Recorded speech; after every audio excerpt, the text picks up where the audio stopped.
con temas muy importantes, comenzando la semana también, esta segunda semana laboral para nosotros aquí en Tu Conexión a través de las pantallas de TVR. Así es, y bueno, justamente hemos estado en estos días que han sido bastante complejos en la materia política. Bueno, en materia política para nuestro país ha sido bastante complicado también para el gobierno, para la oposición, todo lo que estaba pasando, y uno de los aspectos que más ha llamado la atención en estos últimos días y que incluso ha hecho bajar, mejor dicho, subir la desaprobación del presidente Boric en la última encuesta es el tema de los indultos. Para conversar de este tema estamos con el analista político Cristian Zamorano. ¿Cómo estás, Cristian? Bienvenido.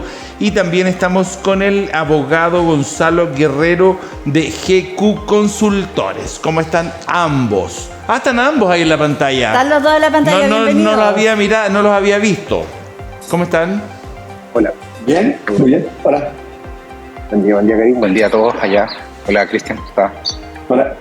Un gusto saludarlos a ambos, Cristian, Gonzalo, bienvenidos. A ver, comencemos por lo que acabábamos de decir, el tema de los indultos. ¿Por qué este terremoto tan grande, Cristian, en el aspecto que puedas definirnos tú? ¿Por qué este terremoto tan grande que se le provoca al presidente, que tiene que sacar a la ministra de Justicia y tiene que sacar a Díaz Lopez-Andía, que es su jefe de gabinete? Porque, mira, ya lo hablamos la otra vez, pero si quieres sumar elementos que quizás no subrayamos lo suficiente la última vez, quizás simplemente de un punto de vista, ya que hablaste de House of Cards, de los periodistas, podemos hablar de relato. Y yo creo que el relato fue pésimo, independientemente de la falta de olfato del momento en el cual se tomó esta decisión, porque yo creo que con un disparo de la delincuencia, no indultar a delincuentes, porque habían delincuentes en el lote, nunca es una buena jugada política. Es el relato, porque todo fue hecho con desprolijidad.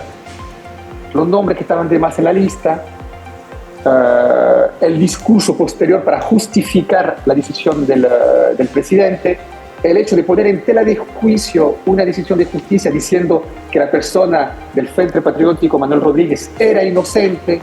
Es decir, los hechos es el Poder Ejecutivo que está diciendo al Poder Judicial que se equivocó. Eso es un error flagrante de comunicación.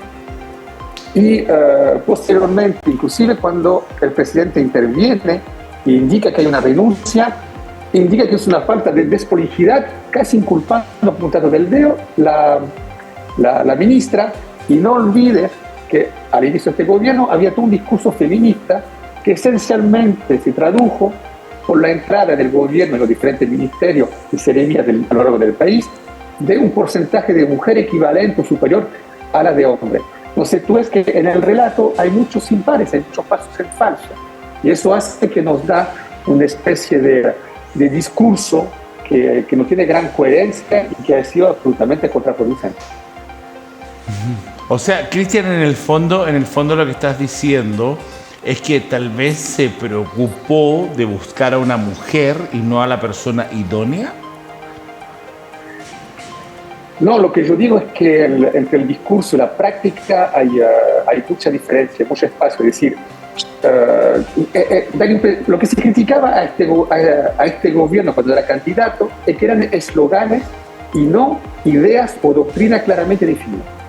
Porque tú puedes decir, ya, esta gente de izquierda, esta gente se conecta con el Partido Comunista, pero por el otro lado tú puedes decir también está el Partido Liberal metido en su coalición, y hay muchas culturas liberales, su relación con la minoría, sus relaciones con los pueblos indígenas originarios.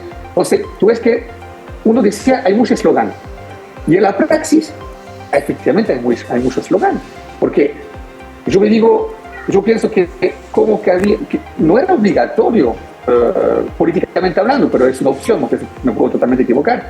No era obligatorio condenar o cortar a la ministra. ¿Por qué? Porque un ministro un fusible debe proteger al presidente. Estamos claros, esa es la praxis habitual. Pero si yo me digo, somos un nuevo gobierno, hacemos política de manera nueva, nosotros somos feministas, bueno, había que asumir hasta la Constitución Constitucional y ahí aplicar toda la retórica, toda la dialéctica que vienen aplicando desde que son candidatos. Y no fue así. Da la impresión que actuaron la urgencia como cualquier otro ministerio, otro presidente anteriormente. Inclusive yo creo que actuaron hasta con menos solemnidad, porque siempre da la impresión que hay una especie de improvisación. Entonces, ¿qué se desprendió del episodio que vimos? No se desprendió ni autoridad, ni visión, y ni sobre todo apego a una doctrina o a un discurso. Sirvió para mí pragmatismo y hasta un cierto oportunismo, la voluntad de salir rápidamente de este impacto. Así es. Gonzalo, Cristian, en este minuto está hablando en directo la ministra Camila Vallejos, quien yo los invito a escucharla y que sigamos comentando al respecto.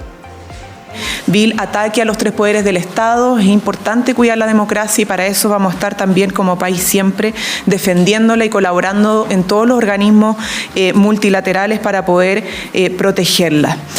En relación a estos temas y obviamente también a los indultos, sé que hay muchas preguntas, así que pasemos ya a esta fase para responder sus consultas. ¿Quién va a partir? ¿Cómo está? Muy buenos días. Bueno, preguntar respecto a lo que ocurrió este fin de semana. El presidente de la República, Gabriel Boric, habló de desprolijidades a la hora de ejecutar estos indultos, ¿no es cierto? Preguntar a qué se refería el presidente cuando habla de desprolijidades. ¿No sabían los antecedentes completos de los indultados, como es el caso, por ejemplo, de Luis Castillo? Bueno, a ver, la idea es aclarar varias cosas, ¿no? El presidente detectó efectivamente que hubo desprolijidades en la ejecución de una decisión política, fruto de una facultad presidencial que es de indultar.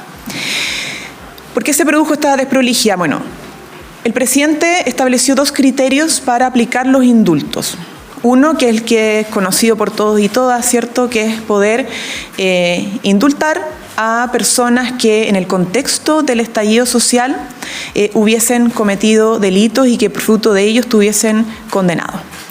Y esto es un compromiso que se señaló incluso antes de asumir el cargo. De hecho, tuvimos una larga discusión respecto a la posibilidad de tener una ley general de indultos que involucrara tanto a las personas que estaban con prisión preventiva por mucho tiempo en las cárceles, como también a los condenados o condenadas a propósito de esta situación anómala y excepcional que vivió el país en el marco del estallido social. Ese fue el principal criterio. Y el segundo criterio que fijó el presidente era que en la carpeta, ¿cierto?, de aquellos que estuvieran bajo esa condición, se excluyeran personas que tuviesen antecedentes complejos previos al estallido. Y efectivamente, ese segundo criterio fue el que no se cumplió, ¿ya? Fruto de una serie de desprolijidades de las cuales evidentemente se asumieron las responsabilidades políticas en el Ministerio de Justicia y también respecto a la jefatura de gabinete del propio presidente de la República, porque los filtros se aplican en primera instancia en el Ministerio de Justicia, que es la cartera a cargo de esta tarea, pero también en última instancia a propósito de que es una atribución presidencial en la jefatura de gabinete. Por eso el presidente toma la decisión, luego de detectar efectivamente esta desprolijidad. Pero esto no dice nada de relación con la componente jurídico legal de los decretos de indulto. Y eso es sumamente importante señalar. Una cosa es el incumplimiento de este segundo criterio político que fijó el presidente y otra cosa es la legalidad de los decretos. Eso no está en cuestión. Los decretos están bajo la ley, ¿cierto?, jurídicamente bien elaborados y por lo tanto no tienen ningún vicio legal. Pero bueno, se detectó este problema y por eso se tomaron las medidas políticas correspondientes, ¿no? Y eso es algo que ha asumido el presidente y lo ha dicho también públicamente. Ministra, dentro de estas desprolijidades, ¿eran 11 o 13 los indultados? Porque conocemos que habían 2 indultos que fueron firmados un día posterior. No, lo que pasa es que, el listado es el listado, es el que autorizó el presidente. Lo que pasa es que no se realizó el filtro previo, ¿no? Entonces, la autorización de los decretos es en base al listado que conocemos, ¿no? Pero como no se produjo ese filtro, se cometió efectivamente esa desprolijidad que llevó a incumplir un criterio político que el presidente había fijado y que particularmente recae en el caso emblemático que todos conocemos, ¿no? Pero el listado es el que ustedes conocen y el que fue finalmente autorizado. Ministra, entonces entendemos de sus palabras que si el presidente hubiese tenido los antecedentes a la vista, no habría otorgado algunos de esos indultos, como por ejemplo en el caso de Luis Castillo, y además hay un debate sobre si es posible o no revocar los indultos. ¿Cuál es el análisis que ha hecho el gobierno respecto a eso? ¿Tienen apertura a aquello? Bueno, a ver, ahí vuelvo a reiterar, efectivamente se produjo un incumplimiento de un criterio que fijó el presidente, pero los indultos están bajo la ley y están jurídicamente bien establecidos, elaborados, ¿ya? Por lo tanto, además, a propósito de esta solicitud de miembros de la oposición de revocar, no es posible revocar los indultos presidenciales por una serie de criterios, ¿cierto?, que tienen que ver con el derecho que se crea en este acto administrativo, ¿cierto? Tiene que ver con el principio indubio pro reo, etcétera, etcétera, ¿ya? Pero no viene al caso señalar eso. Lo importante es señalar y volver a insistir que no hay vicio jurídico, que los decretos son completamente legales y amparados en las atribuciones que tiene el presidente establecidas en la Constitución. Sí, pero más allá de que no hay vicios legales, ¿entendemos que si el presidente hubiese tenido estos antecedentes a la vista, no habría indultado a todas esas personas? A ver, efectivamente, si el presidente hubiera tenido todos los elementos a la vista, la situación hubiese sido distinta. Ministra, preguntarle por las razones de la salida de Matías Mesa, que venía también en el comunicado que se informó el viernes. ¿Cuáles son las responsabilidades que él tuvo efectivamente en esta nómina que después sufrió modificaciones? Y si ya se tiene definido quién va a reemplazar el cargo de Matías Mesa, hay voces en el socialismo democrático que han pedido tener mayor injerencia, al menos en el segundo piso. Si nos puede responder esas dos preguntas. A ver, respecto a Matías Mesa, ex jefe de gabinete del presidente, lo señalé anteriormente, ¿no? Lo que pasa es que aquí hay dos responsabilidades políticas respecto al proceso, ¿no? Y a las coordinaciones, el traspaso de información, etcétera. Recaía en primer lugar en la cartera correspondiente, el Ministerio de Justicia, cuya autoridad política es la ministra o exministra en este caso, y en última instancia la jefatura de gabinete, porque como se trata de un indulto presidencial, siempre el último filtro lo tiene el jefe de gabinete del presidente. Y a propósito de la desprolijidad, entonces se asume esa responsabilidad política y se presenta la renuncia correspondiente. Por lo tanto, respondo nuevamente, ¿cuál es la responsabilidad que le correspondía al jefe de gabinete del presidente de la República? Es ser el último filtro antes del presidente, y eso no se produjo como correspondía. ¿Y quién podría, o ya se ha pensado que podría...? No me corresponde, es alguna decisión del presidente. Ustedes saben que la jefatura de gabinete es una autoridad. Bien, ahí estaba la ministra Camila Vallejo respondiendo algunas preguntas respecto a estos indultos, estas críticas que de pronto están bien ahí a flor de piel. Me la hacen varias preguntas a mí, varios contextos, sobre todo a Gonzalo. A Gonzalo, justamente en este rato. Gonzalo, ¿qué te parece a ti esto que acaba de decir la ministra respecto a que no hay ninguna irregularidad, digamos, en estos decretos que concedieron este indulto? Digamos, ella habla que está todo perfectamente bien hecho, ¿cierto? Sí. Cuéntanos un poco de tu visión. Sí, hay una cosa que dice la ministra Vallejo que es cierto, digamos.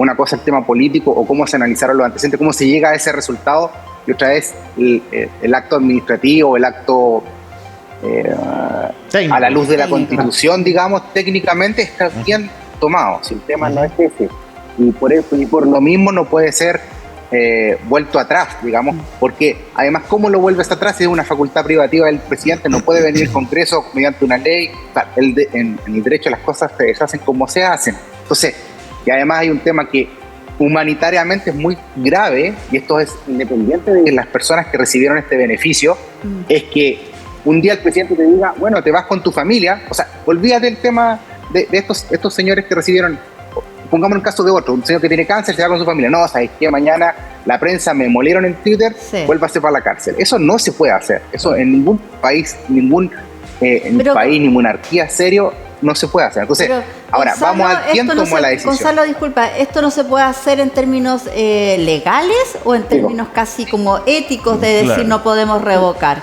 Porque aquí vemos, la ministra menciona desprolijidad política, pero le podemos atribuir también desprolijidad técnica en términos del derecho, ¿o no? No, a ver, no. Aquí hay una cuestión también que está poco debatida, un tema más de Cristian, de análisis político, pero que no ha sido discutido acá. Y todo es como una suerte de...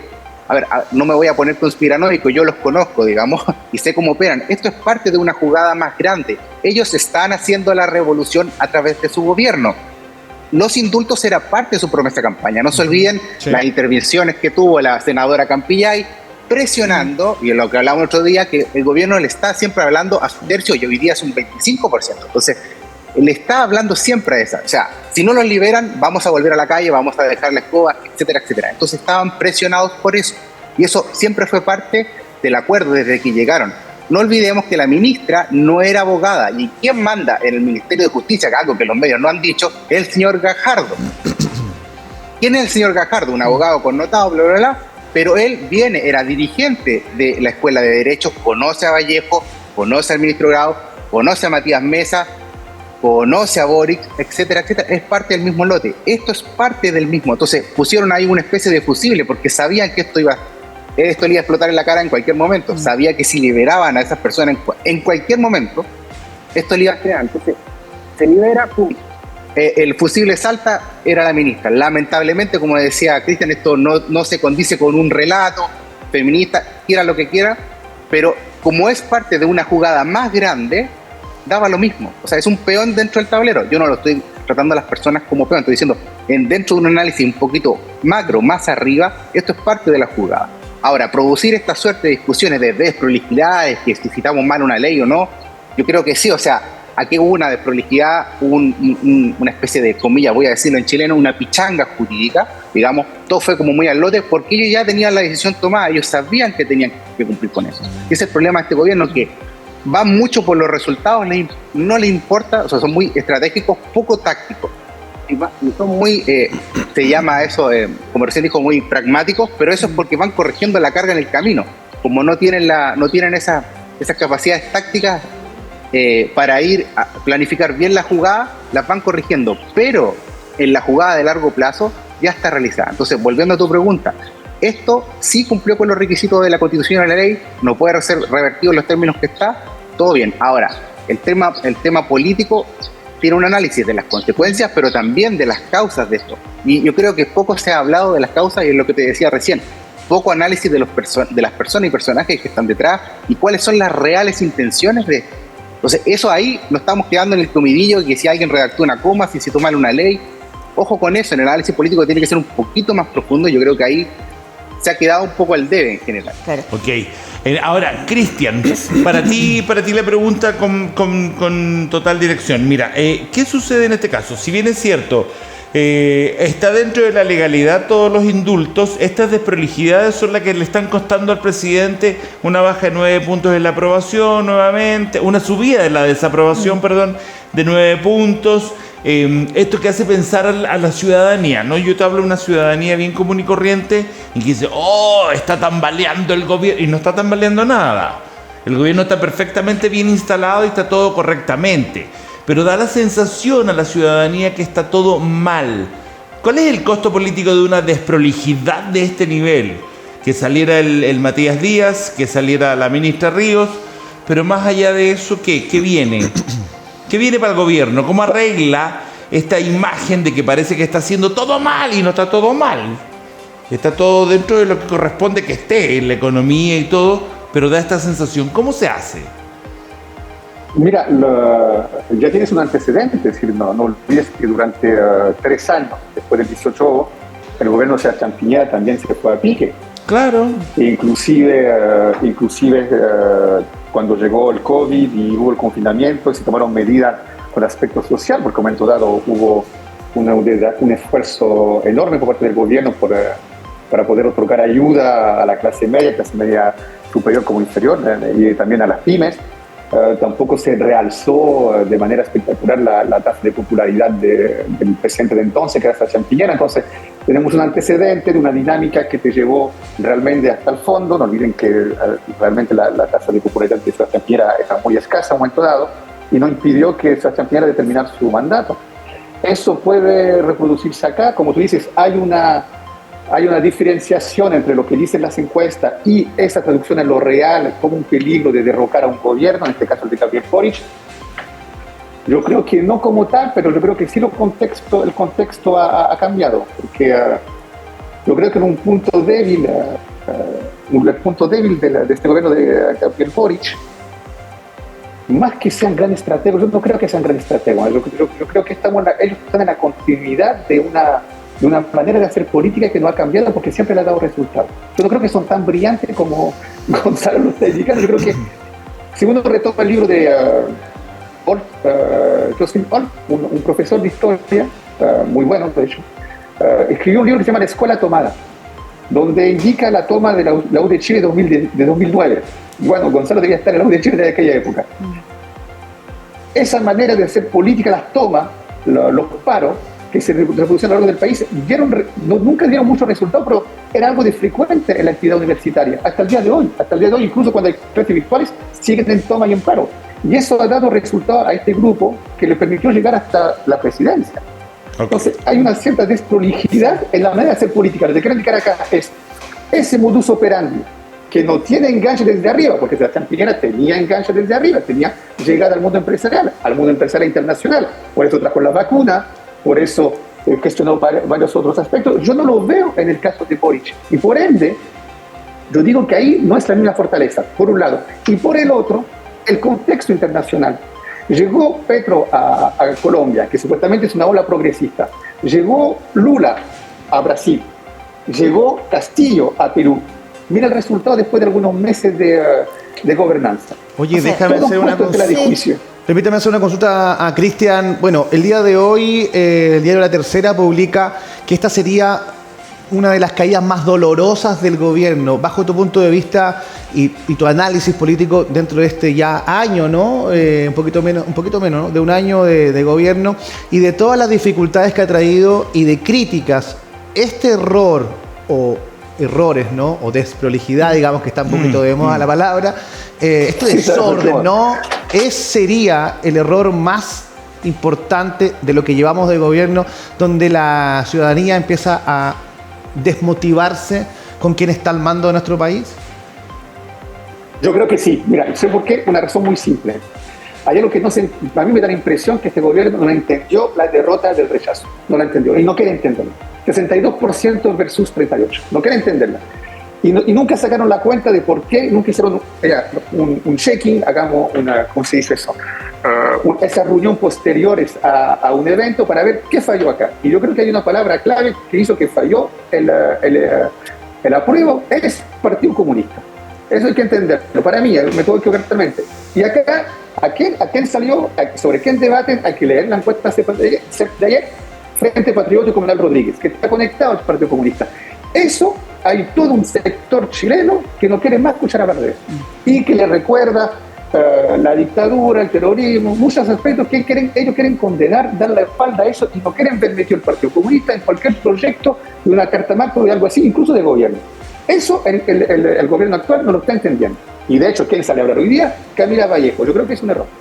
Porque acá, ahí tienen que ver qué hacemos con esto. Entonces, por eso digo, eso, por una parte, ese error no lo entendieron. Y el otro, para ser corto, ya cuando empezó, recuerden, cuando empezó la Convención Constitucional y que se dio inicio de aquello, la primera, la que falló en la moneda, hubo una protesta de gente que estaba pidiendo a los prisioneros políticos. ¿Te acuerdan o no? Sí. Desde ya sabías que es un tema político y un tema polémico. ¿Por qué? Porque después las cuentas de opinión sabías que eso había sido mal interpretado. A pesar de aquello, siguen con el mismo tema. Entonces, si retomamos lo que dice Gonzalo, quizás ahí hay un nexo con alguien, con un grupo, donde ellos deben algo y tienen que cumplir.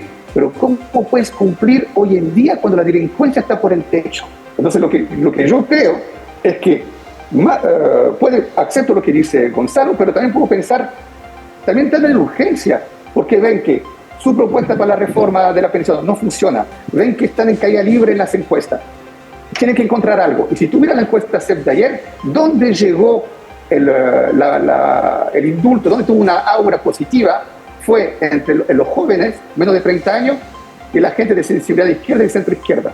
Son los únicos que aprobaron la decisión del indulto. La mayoría que aprobaba superó la minoría que desaprobaba. Entonces, lo que yo digo es que los tipos están dando manotazos de abogado porque necesitan tener un respaldo con alguna medida y pensar que con esto lo hacían bien, y finalmente yo creo que es un desastre por donde familia. Oye, mira. Déjame preguntar. No, dale. Sí, un tema a Gonzalo específicamente. Mencionaste recién, en la interlocución anterior, respecto a que esto respondía a una estrategia política del gabinete mayor. Entendiendo lo que está ocurriendo en Latinoamérica con los diferentes gobiernos, ¿tú unes esta estrategia con lo que está sucediendo también a nivel latinoamericano? ¿Y qué es efectivamente lo que quiere el gobierno plantear para entender el escenario? Sí, mire, cosas que ver las cosas que están pasando en Perú. Exacto. Bueno, usted puede verla en las redes sociales. Hoy día no solamente están los medios grandes, sino que uno puede ver. Yo tengo algunos, comillas, seguidores y converso con gente en Perú y en Bolivia. Es el mismo discurso. Y en Perú está fragmentada esta corriente de izquierda, hablando en general, entre una más globalista, digamos, que es la parte de la señora Dina, con la de Perú, con la de Castillo, perdón, que es más de izquierda dura, digamos, y están con un discurso separatista, digamos. Y las tácticas son las mismas usadas, el mismo discurso, usted ve las mismas declaraciones. En redes sociales, el mismo tipo de campaña que se usó acá en Chile en el 2019, que se usó en Colombia, yo estuve en Colombia en el 2019 también. Entonces, es como, hay algo extraño. Y hay otro tema también que quiero poner acá como énfasis, que debería hacer el gobierno. Yo no soy analista político, pero ojo con eso. Se ha dicho que se hizo una alianza de seguridad con México, y es cosa de ver hoy día lo que está pasando con la captura del hijo del Chapo Guzmán. Usted tiene ni siquiera es terrorismo, es ya una guerra desatada, porque no son fuerzas asimétricas, son fuerzas simétricas que están peleando y atacando aviones comerciales y civiles, ya también militares. Entonces, cuidado con las señales que también da el gobierno. Está diciendo, no, nosotros tenemos arreglado aquí, hicimos una, por el tema de seguridad, que es muy importante en Chile, alianza con México. Sí, pero vamos a ver los resultados de México. Está pasando allá. ¿Quieren que pase eso acá? ¿Cuál es el know-how que vamos a transferir para Chile si no la están llevando muy bien, por ejemplo? Y tiene que ver también por tema ideológico. AMLO tiene su corazoncito, tiene su corriente, por eso se generan estos. Entonces, yo creo que sí es parte de un tema que va ligado en parte al Foro de Sao Paulo, al Grupo de Puebla, etcétera, etcétera, que no son teorías de la conspiración, son gente ahí, salen haciendo declaraciones y se reconocen como unidos y como parte de un mismo proyecto político. A uno le puede gustar o no, pero eso es así. Ellos mismos lo reconocen y hay que hablarlo en nuestros debates y análisis nacionales para que podamos entender que esto es parte de un movimiento más amplio que Chile. A eso quería llegar, que es un movimiento que va más allá de lo que está ocurriendo en Chile, Karim. Oye, mira, acá estoy viendo algunos antecedentes, dice las otras razones por las que la ministra Ríos se remueve. Cuando estaban los 11 indultados, digamos, estaba la firma de la ministra, pero también estaba la firma del subsecretario de Justicia, Jaime Gajardo. Y cuando está pasando esto, se dan cuenta que Castillo y Montenegro, dos de los indultados, tenían toda una historia un poco más potente, ¿verdad? Entonces comienzan a revisarla y dicen, ya, ¿sabe qué? Está dentro de los indultados, desprolijamente porque el caballero no tenía por dónde salir de la cárcel. Acá está presidente, le pasan esto. Ay, no, faltaron dos, que estos sí tenían las condiciones. ¡Oh! ¿Sabe qué? Devuélvame la hoja, porque ahora sí que están estos dos que sí tienen las condiciones y que estaban solamente en el estallido social, y ahora sí. Entonces una sarta de desprolijos ahí, una sarta de ¿cómo puedo decir la palabra? De personas no atentas a su trabajo, de personas paveando, tonteando, pero sí la ministra firmó ella sola los indultos, al último, no los firmó el subsecretario Jaime Gajardo.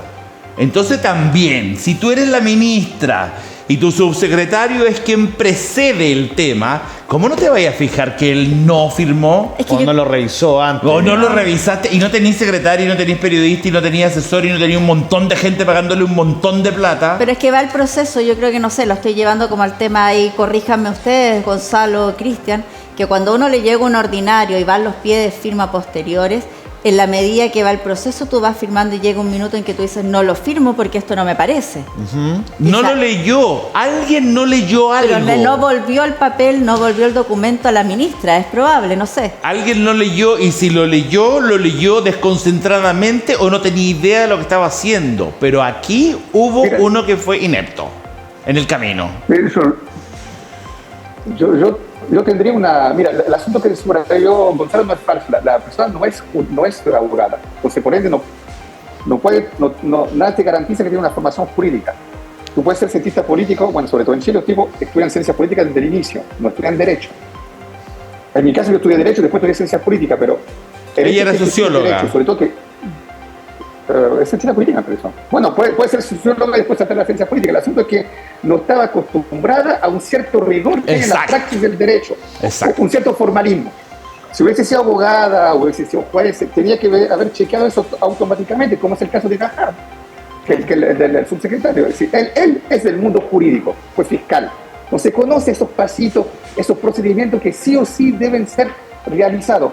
Eso por un lado, del aspecto personal, de la trayectoria de la ministra. Yo creo que esto nos facilitó el hecho que no sea despolija en la firma de los indultos, por un lado. Y por el otro, yo reitero, más que complot y todo eso, lo que yo digo es, acá hay discurso sociológico. En Chile, posteriormente a la transición democrática, se multiplicaron universidades privadas, se multiplicaron dentro de la universidad pública de calidad una manera de hacer política estudiantil.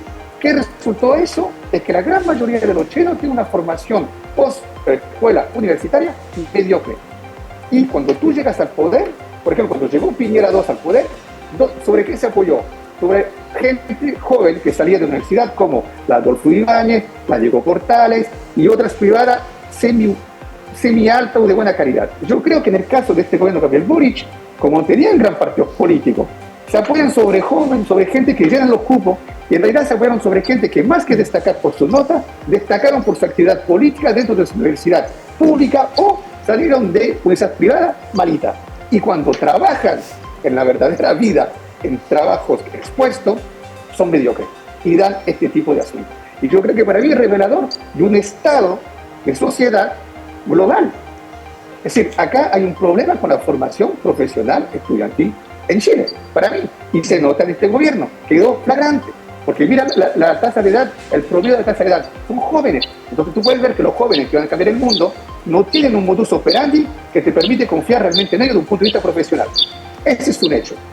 Y por el otro lado, para retomar lo que dice, para decir que siempre hay que tomar las características de mucho más amplio, ese internacionalismo que tú ves a la izquierda, la pregunta que hiciste Carolina, que mira Petro, se parece a este, tú miras la derecha, es exactamente lo mismo.